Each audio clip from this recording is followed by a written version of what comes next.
problema es que le vendemos la leche o a Nestlé o a Gloria y nos castigan el precio que nos pagan o por acidez o por impurezas o por bajo nivel de grasas.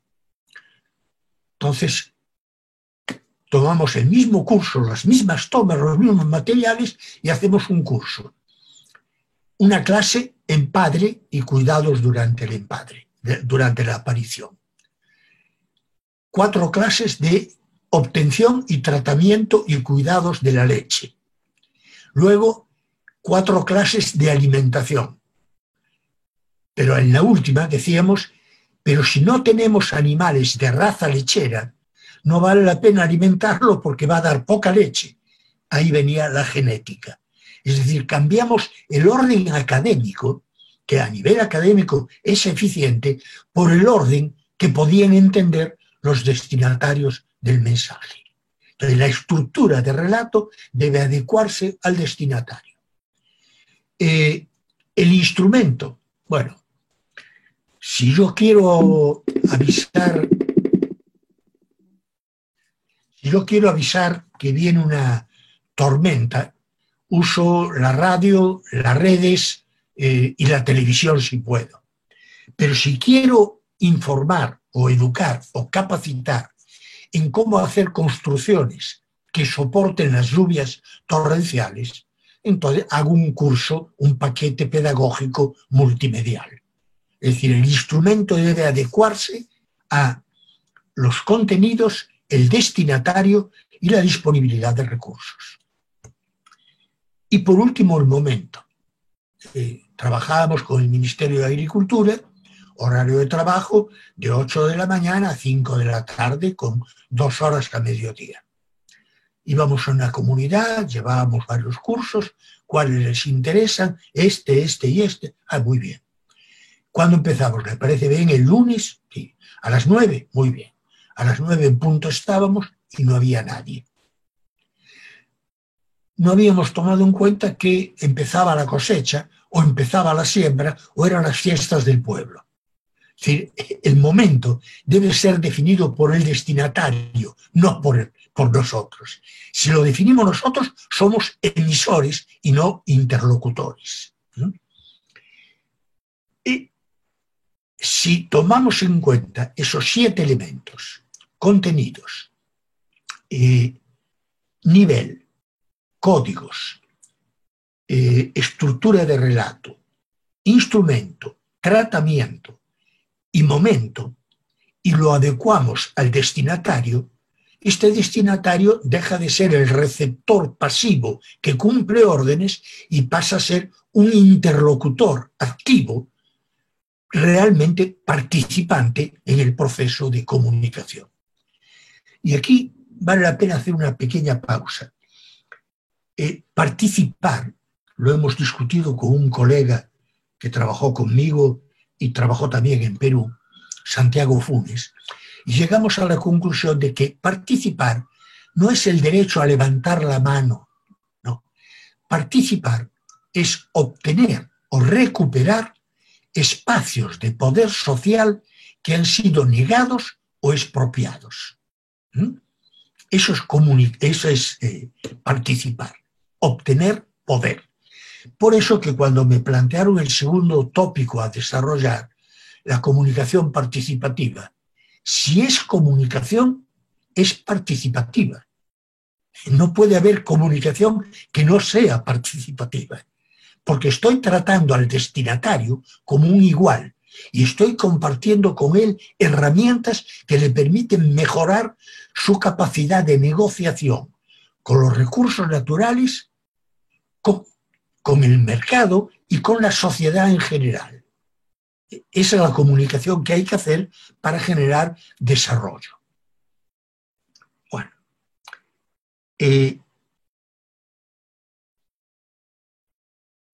pero todo esto es comunicación para el desarrollo. Perdón, tenemos tiempo todavía, sí. Comunicación para el desarrollo. Lo primero que tenemos que preguntarnos es ¿qué es desarrollo? Y resulta que confundimos desarrollo con crecimiento. Confundimos desarrollo con tecnificación. Confundimos desarrollo con velocidad acelerada. Hay una confusión total. Y fíjense, esta pandemia que ha venido ahora ilustra muy particularmente el hecho. La pandemia es distribuida a todo el mundo, primero, de grandes megalópolis. Wuhan, yo estuve ahí alguna vez, un par de veces en Wuhan, es una megalópolis hoy de 11 millones de habitantes. Y llega de ahí a las grandes ciudades. Son las grandes ciudades las que más sufren la pandemia. ¿Por qué? Porque, fíjese, si en el cuerpo humano un grupo de células comienza a crecer sin control, los médicos lo llaman cáncer. Bueno, una ciudad es el cáncer de la sociedad cuando supera los 300.000 habitantes. Un geógrafo ruso, bastante maltratado en la época soviética, Shayanov, dijo que ninguna ciudad debiera tener unas dimensiones tales que no pudiera ser recorrida caminando o en bicicleta. Y que su ideal de geografía humana eran ciudades de 250.000 a 300.000 habitantes, dedicadas a una industria particular con un cinturón agropecuario que la alimentaba y buenos sistemas de transporte para intercambiar los productos manufacturados con las otras ciudades. Esta pandemia nos hace ver que las grandes ciudades son peligrosas para la humanidad. Y la aceleración, ¿por qué tan rápido? Bueno, porque todos los turistas de clase media alta y alta que estaban viajando por todo el mundo llegaron a nuestros países antes de que se supiera que estábamos en presencia de una pandemia, pero ya eran portadores del virus.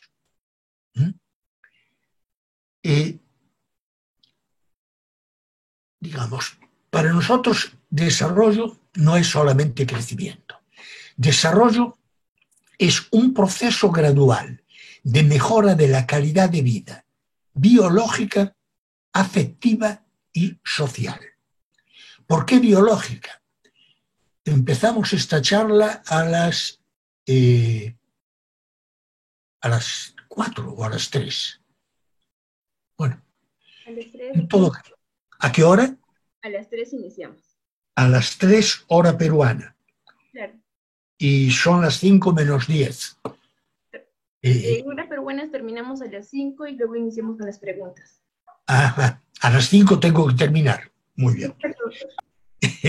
Pero el hecho es que en este lapso que llevo hablando, es decir, 110 minutos, han muerto aproximadamente, dejando de lado la pandemia, han muerto 110 niños de hambre, de desnutrición. Por eso que el punto fundamental de mejora de la calidad de vida es la mejora de la calidad de vida desde el punto de vista biológico.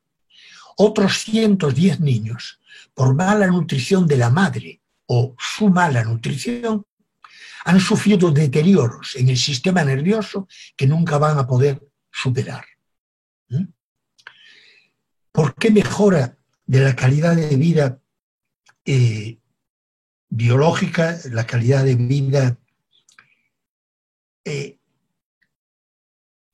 social? Porque en este momento estamos viviendo en sociedades en las cuales se reemplaza la cooperación por el antagonismo. Se compite en lugar de colaborar.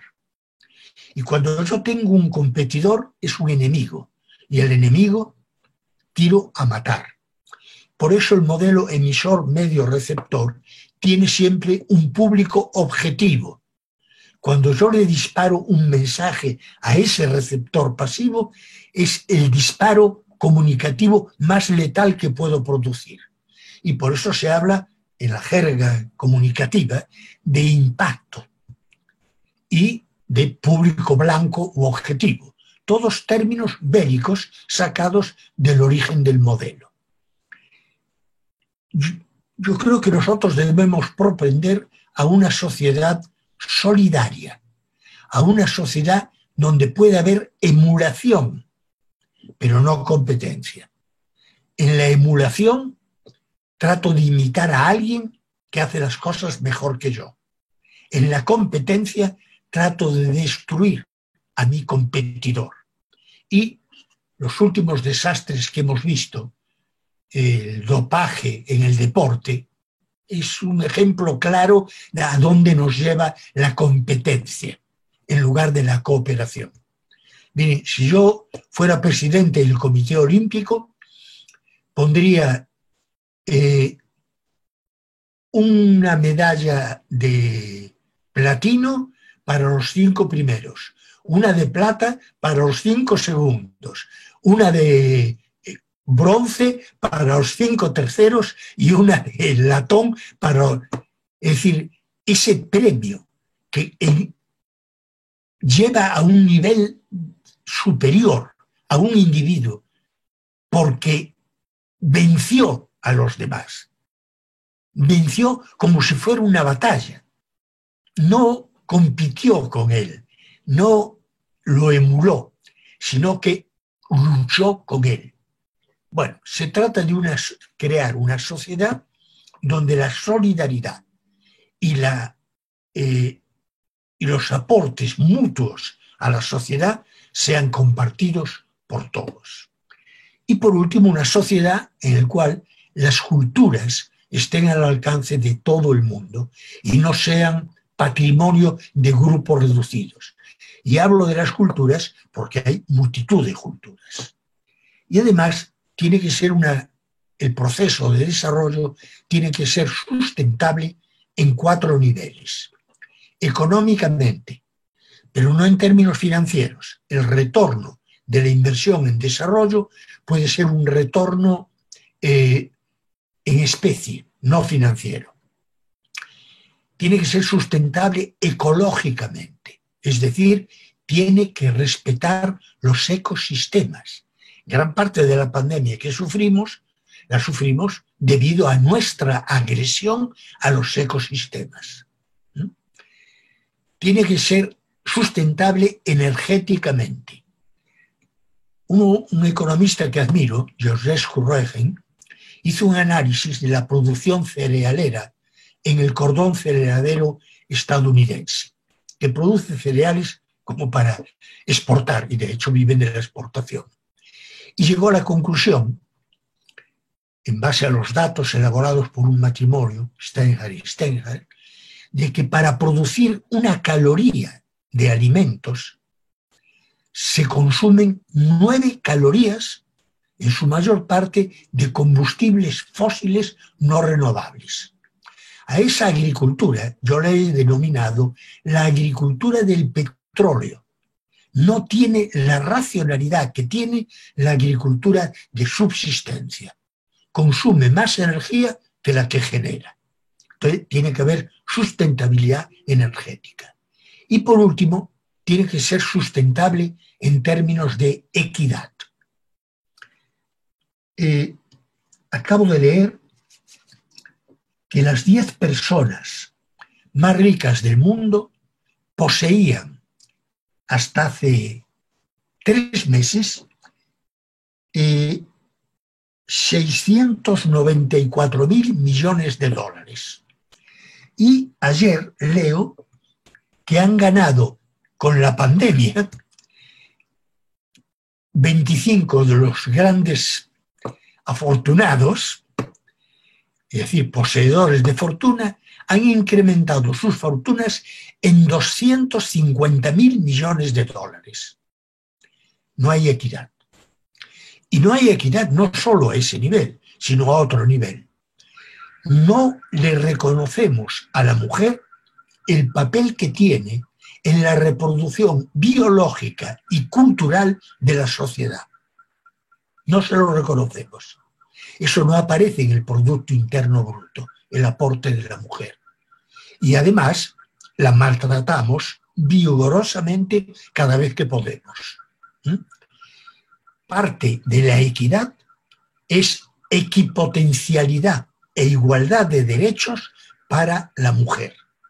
Mi experiencia trabajando, siempre hice equipos mixtos, mitad hombres, mitad mujeres, es que en general la mujer es mucho más responsable, cumplidora y coherente que el hombre en el trabajo. Ahora bien, para los 6 mensajes básicos de comunicación para el desarrollo son 3 de comunicación y 3 de información. Comunicación pedagógica, comunicación científica y comunicación para la organización participativa. Y los 3 de información son información de mercado, información tecnológica e información social. En mis clases, cuando llego a esta parte, les pregunto a los muchachos cuántos tienen ay. Me miran extrañados, digo sí, iPod, iPhone, iPad, un ay. Se ríen un poco y todos tienen ay. Les pregunto si saben qué capacidad tiene su ay. No tienen la menor idea. Les explico que tiene 1 millón de veces más capacidad que la computadora que ayudó a poner al hombre en la luna y opera 1000 veces más rápido que aquella computadora. Y por último les pregunto si saben qué porcentaje de la capacidad de su ay están usando. Y siempre hay alguno un poco más avisado que me dice no más del 10%, pero ha pagado por toda la capacidad. Necesitamos información tecnológica para ser nosotros quien elija el equipo y no el equipo el que nos elija a nosotros. ¿Está claro? Y por último necesitamos información social, información política, información cultural. Tenemos que abrirnos a la diversidad y valorar la diversidad. Fíjense, en el mundo industrial, un elemento básico de calidad es la homogeneidad de los productos. En el mundo biológico y en el mundo social, el elemento básico de calidad es la diversidad. Es eso lo que ha permitido la evolución desde la ameba primitiva hasta el ser humano en la actualidad. Eso dado por sentado que somos evolucionados, sobre lo cual quedan algunas dudas. Bueno, y aquí me queda por desarrollar un punto básico, que quizá lo podamos desarrollar el sábado, Pamela, es cómo percibimos los mensajes y cómo opera nuestro cerebro para construir una imagen del mundo exterior y actuar sobre el mundo exterior. Doctor, aún le quedan 1 hora completa. Puede seguir normal. Claro, tiene 1 hora. Sí. Muy bien. Entonces vamos a tratar ese punto. Fíjense, los 2 elementos fundamentales que se oponen a que un mensaje llegue al destinatario, es decir, que opere primero como interlocutor en la etapa de investigación, después como participante en el proceso de capacitación, para terminar siendo usuario de los conocimientos que el curso le ha proporcionado. Para ello, producimos mensajes. Estos mensajes son percibidos y procesados por nuestro sistema nervioso. Nuestro sistema nervioso está conformado por neuronas. Y creo que después de Ramón y Cajal, a principios del siglo pasado, no se ha avanzado mucho en la anatomía del sistema nervioso. Encuentro cifras tan dispares como que el cerebro tiene 30.000 millones de neuronas y otros que dicen que tiene 700.000 millones de neuronas. Y las neuronas se conectan entre sí mediante contactos sinápticos. Y de nuevo, algunos autores sostienen que una neurona puede establecer 10 contactos sinápticos y otros autores sostienen que una neurona puede establecer 1000 contactos sinápticos. Lo cierto es que nosotros recibimos estímulos del exterior y actuamos sobre el mundo externo. ¿Por qué tenemos cerebro y los árboles no? Por una razón muy sencilla. Porque los árboles no se mueven. Hay un pequeño animal, que he tratado de encontrar el nombre y no lo encontré, que es un animal que tiene un sistema nervioso rudimentario. Navega por el agua, percibe la luz y la oscuridad y tiene una vibria, una especie de aleta que le permite desplazarse. Y cuando encuentra el lugar adecuado, se fija. En ese momento deja de ser animal, se transforma en vegetal y se come el sistema nervioso. Ya no lo necesita porque no se mueve. El sistema nervioso es un sistema altamente redundante. Si bien hay algunos centros de procesamiento localizados, el centro de Broca y de Wernicke, vinculados al lenguaje, hay una parte de la corteza que es sensorial, ahí llegan las sensaciones que recibimos, otra parte que empieza a procesar la memoria, otra parte, la motriz, que es la parte del sistema nervioso central que envía órdenes al sistema nervioso periférico motriz para que nos movamos, para que hablemos. Podemos dividirlo en sistema nervioso central, el cerebro, y fíjense ustedes, uno podría pensar que en la evolución el hombre evolucionó protegiendo sobre todo la reproducción de la especie. Parece ser un mandato de multitud de especies garantizar la reproducción de la especie. Cuando uno se mira a sí mismo, empieza por la punta de los pies y ve que hay una serie, la piel, la epidermis, la dermis, luego masas musculares y de tendones y debajo los huesos. Seguimos hacia arriba y encontramos lo mismo, hasta que llegamos a la cabeza. Y en la cabeza los huesos están rodeando al cerebro. El cerebro es la parte más protegida del cuerpo humano. Los huesos del cráneo son los más duros que tiene el ser humano. El cerebro es prioritario para la conservación de la especie. Ahí tenemos el sistema nervioso central. De ahí tenemos otros 3 subsistemas.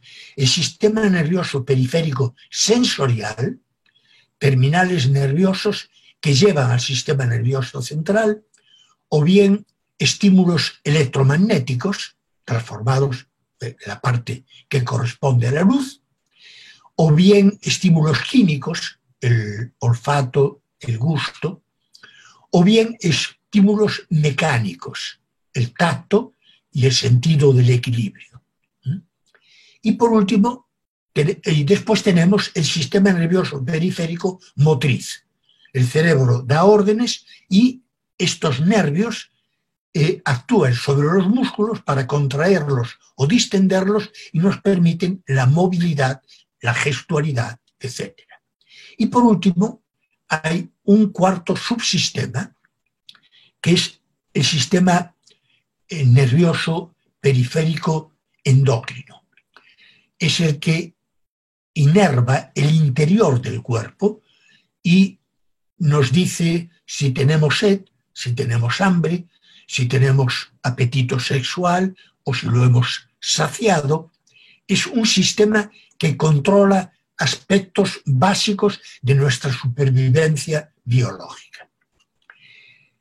Aparentemente, los procesos de pensamiento son múltiples y se realizan en paralelo en diversas partes del cerebro. Si bien hay zonas localizadas, en general hay una alta redundancia en el procesamiento de los estímulos que nos llegan y en la generación de los estímulos que dan órdenes a los músculos y a los tendones. ¿Qué sucede cuando recibimos un mensaje? Si el mensaje es audiovisual, se estimulan la retina y el sistema auditivo. No voy a entrar en detalles. Esos estímulos externos son transformados en señales nerviosas. Y estas señales nerviosas son procesadas en diversos puntos del cerebro. Por ejemplo, la visión tiene varios puntos de procesamiento hasta llegar a un punto en la zona occipital. Ahí termina el procesamiento del estímulo nervioso y de ahí se envían señales al neocórtex, a esta parte. Ya ahí esas señales son una representación lejana de lo que fue el primer estímulo electromagnético. El sonido son estímulos mecánicos que llegan al yunque, al martillo y una serie de células que son movidas y al moverse generan descargas neuronales que también son procesadas y llegan finalmente al neocórtex.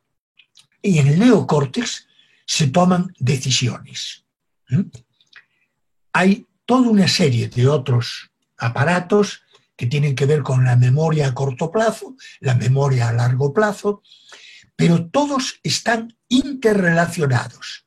El cerebro es uno de los elementos en los cuales hay mayor reiteración, duplicación e interrelación entre los elementos que lo componen. Si yo quiero hacer un mensaje audiovisual que llegue con el mínimo, produciendo el mínimo de fatiga, porque los dos enemigos de la percepción de un mensaje son la fatiga y el tratamiento que dé al mensaje. El primer elemento es afectivo. Si el mensaje no me interesa, no lo voy a recibir de ninguna manera. Voy a estar pensando en cualquier cosa menos en lo que me están diciendo. Entonces, cuando preparo un mensaje, lo primero que tengo que hacer es explicar cuál es su objetivo y qué condiciones puede proporcionarle al que lo recibe. Con eso, denunciando el valor de uso del mensaje, logro una actitud positiva frente al esfuerzo que es el aprendizaje. Fíjense, el cerebro es el 2 al 3% de la masa corporal de cualquier individuo. Recibe el 25% de toda la sangre que bombea el corazón y consume el 23% de toda la energía que consume el cuerpo humano. El corazón, entre sístole y diástole, descansa. El cerebro no descansa nunca. Está en permanente actividad, dormidos o despiertos, con sueños o sin ellos, el cerebro sigue trabajando. Es un alto consumidor de energía. Si entonces fabrico un mensaje, fíjense, ha cambiado la luz y ahora el fondo de mi rostro está más oscuro. Ya no hay nada que ver ahí. Lo que se ve es mi rostro. Por lo tanto, he reducido la fatiga porque no hay nadie tratando de ver qué es lo que había detrás. A ver, eso que hay ahí, fíjense, es una tabla de Sarwa, ¿no? Y posiblemente con más luz alguien alcanzó a darse cuenta y trató de ver de qué trataba la tabla de Sarwa, ¿no? Entonces, tengo que poner en la pantalla todo lo que es información sustantiva y tengo que eliminar todo aquello que no da información. Eso es básico para reducir la fatiga, porque si aparecen elementos que que no son pertinentes para el mensaje, pero aparecen en la pantalla, el que está viendo va a tratar de ver qué son esos elementos hasta llegar a la conclusión de que esos elementos no le dicen nada, y en ese momento todos los contactos sinápticos que estableció para ese análisis tiene que desarmarlos. Todo eso es consumo de energía. Entonces hay que ser muy cuidadoso en el tratamiento. Si hubiera ahora un ruido en el lugar donde ustedes están escuchando, ese ruido llegaría al cerebro. El cerebro lo analiza y llega a la conclusión de que no le está aportando nada a lo que yo estoy diciendo. Y si lo que les interesa es lo que yo digo, me ilusiona, en ese momento el cerebro denuncia que eso es ruido. Ruido es todo estímulo que no conlleva o no transporta información pertinente al mensaje sustantivo. Eso es ruido. Entonces, yo tengo que tratar de eliminar el ruido visual y el ruido sonoro. Pero hablé ahora de mostrar. Pero fíjense, si yo hubiera estado así durante toda la charla, todos ustedes estarían tratando de reconstruir lo que falta, lo que está cortado, para saber cómo es mi cabeza. ¿Tengo pelo o estoy calvo? ¿Y cómo es mi pelo? ¿Es negro o es blanco? Así no pueden distinguirlo. Así sí. Entonces no puede haber ruido por exceso ni puede haber ruido por defecto. Porque si falta alguna información sustantiva, el cerebro trata de reconstruir lo que falta. Y eso implica gasto de energía. Y el aumento del gasto de energía implica aumento de la fatiga. Fíjense, hicimos en Perú una experiencia en Huancayo y en Ancash. Con una Polaroid fuimos a zonas campesinas, le enseñamos a manejar la Polaroid a algunos campesinos y les entregamos la cámara y 2 cartuchos. Cada cartucho tenía 8 fotos. Le pedimos que con un cartucho hiciera lo que quisiera. Con el otro, que nos narrara una actividad o que nos describiera un lugar. Es decir, que construyera una secuencia narrativa, narrar una actividad, o una secuencia descriptiva, describir un entorno. Cuando fuimos, nos llevamos la sorpresa de que, primero, la actividad que habían tomado era la construcción de una pirca, pero para ello habían invitado, era una minga. Resultado, se mezclaba la comida, la llegada de la gente, el trabajo con el barro para hacer la pirca de barro, ¿no? Porque para ellos era integral. Su cosmovisión era mucho más integral que la nuestra. Pero además vimos que no había ningún plano medio, ningún primer plano. Todos eran planos enteros, se veían enteros, no fraccionados. Hoy ya tienen tal cultura audiovisual, han visto tantas horas de televisión, que ya gran parte de estas pautas no hace falta llevarlas a la práctica. Ya interpretan perfectamente que ver un primer plano es el rostro de un hombre que está entero, pero veo solamente el rostro. Entonces, cuando construyo un mensaje, tengo que ser muy cuidadoso, saber cómo opera el cerebro para decodificarlo y en función de eso, construirlo de tal manera que facilite la percepción y la comprensión, la estructura. Eso es fundamental. Esa es la razón por la cual otro de los indicadores que rechazamos, junto con el Producto Interno Bruto, es el indicador o enseñanza-aprendizaje. Eso es poner el carro delante de los bueyes. Tengo que saber cómo se aprende para saber cómo enseñar, y no al revés, ¿no? Pero desgraciadamente Nos hemos educado en escuelas en las cuales el maestro lo sabía todo, era el emisor, y nosotros éramos las bestias, que no sabíamos nada, éramos los receptores.